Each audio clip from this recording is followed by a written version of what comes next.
Mobile میں آج کل قرآن شریف کے ایپس لوگ ڈاؤن لوڈ کرتے ہیں،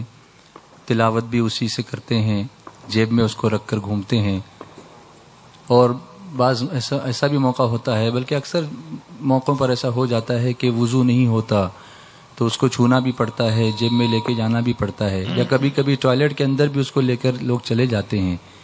تو اس صورت میں موبائل کے اندر قرآن شریف کو جو ڈاؤن لوڈ کیا گیا ہے اس کی بے حرمتی کا احتمال ہوتا ہے، تو اس سلسلے میں شریعت کا کیا حکم ہے، یہ آپ ضرور اپنی آسانی کے لیے اگر قرآن پاک موبائل کے اندر محفوظ کر لیا جائے، لوڈ کر لیا جائے، تاکہ ہم جب چاہیں قرآن پاک کی تلاوت کر سکیں، جب چاہیں قرآن پاک کی برکتوں سے اپنے آپ کو متبرک کر سکیں، تو یہ جائز و درست ہے۔ لیکن اس کا ادب و احترام ہر حال میں ہم پر ضروری ہے، اس لیے ہمیں اس کو ادب و احترام کی جگہ پر ہی رکھنا چاہیے، بے ادبی کی جگہوں پہ نہیں رکھنا چاہیے۔ مثلا ہم اوپر بیٹھے ہیں اور پاؤں کے قریب موبائل کو رکھ دیں، اس موبائل کو جس میں قرآن پاک محفوظ کیا گیا ہے، تو بلا شبہ یہ بے ادبی کی بات ہے۔ اسی طرح سے ہم موبائل کو بیت الخلاء میں، ٹوائلٹ میں لے کر جائیں، یہ بھی اس کے لیے بے ادبی کی بات ہے۔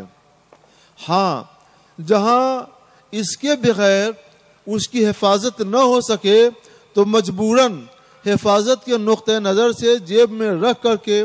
آپ بیت الخلاء میں، ٹوائلٹ میں جا سکتے ہیں، آ سکتے ہیں، لیکن جہاں مجبوری نہ ہو تو اسے پہلے محفوظ اور ادب کی جگہ پہ رکھیں، اس کے بعد وہاں جائیں اور واپس آئیں۔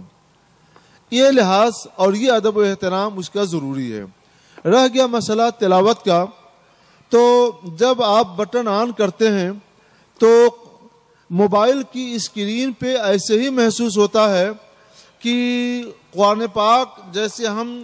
کاغذ پر دیکھتے ہیں چھپا ہوا، ایسے ہی موبائل کی اسکرین پر بھی قرآن پاک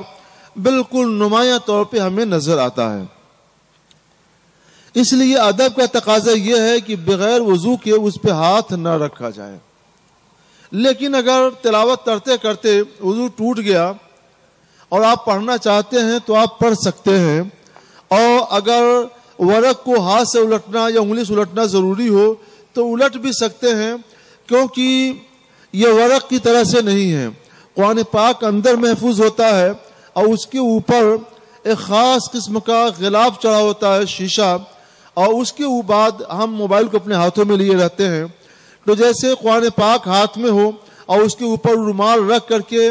اور وہاں پہ ہاتھ رکھنا چاہیں تو رومال کے اوپر ہاتھ رکھ سکتے ہیں، ویسے جب قرآن پاک کے اوپر غلاف چڑھا ہوا ہے شیشے کا یا کسی بھی خاص چیز کا، تو اس پر آپ اپنا ہاتھ رکھ سکتے ہیں۔ یہ جائز ہے، ناجائز نہیں ہے، لیکن بہرحال قرآن پاک کا ادب و احترام ضروری ہے، اور احتیاط کا تقاضا یہی ہے کہ ادب کیا جائے۔ لہذا جہاں تک ممکن ہو سکے تو باوضو ہی تلاوت کریں، باوضو ہی چھوئیں، اور اس کا ورق بھی باوضو ہی پلٹیں۔